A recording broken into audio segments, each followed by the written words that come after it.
love, dating, and how to deal with the broken heart.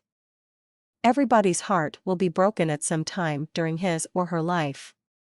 This truth was brought home to me recently when the long-distance relationship I was involved in began to unravel as the reality of mutual commitments and shared responsibilities for children with ex-partners eventually became evident. I am a 50-year-old father of two beautiful and challenging teenagers. I have been happily single for these past 3 years. Earlier this year, I decided it was time to open my heart to the possibility of a loving, conscious relationship. Within weeks I had found my partner, or, more accurately, we had found each other.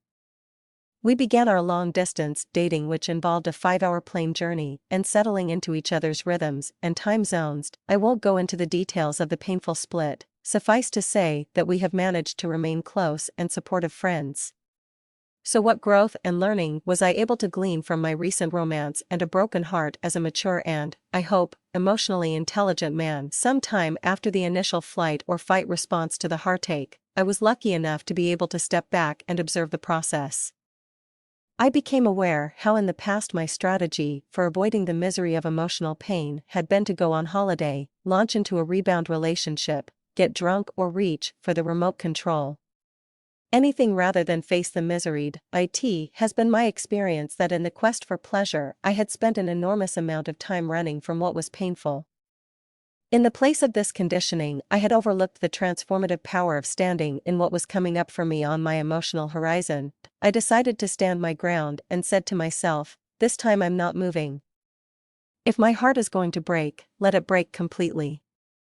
I am meeting the hurt just as it is, without the story of what I should or she should have done. What I discovered in that broken heart was my core, which is just perfect the way it is. I found peace and bliss with nothing broken, nothing to fix, and plenty of room to grow and learn how the process works. So allow yourself to go right to the core, feeling the hurt, rejection, or jealousy. Be thankful for the opportunity to feel the wound because it has triggered a catalytic process. The memories of all who have hurt you, humiliated, and rejected you work their way to surface.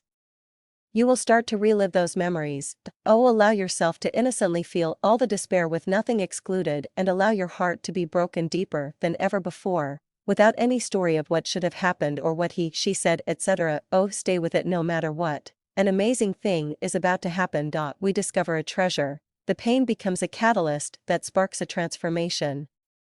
The hurt is reshaped, remodeled, and amazingly the pain is converted into joy and the suffering transformed into bliss. I am reminded of the 13th century poet and great mystic Rumi's paradox. I saw grief drinking a cup of sorrow and called out, "It tastes sweet, does it not?" "You've caught me," grief answered, "and you've ruined my business. How can I sell sorrow when you know it's a blessing?" Sorrow can be a blessing, the cup of sorrow can taste sweet. It's during times of heartbreak, struggle, and challenge that we grow the most. The strongest steel has to go through the hottest furnace. When we allow the light to come in, darkness doesn't have any other choice but to leave.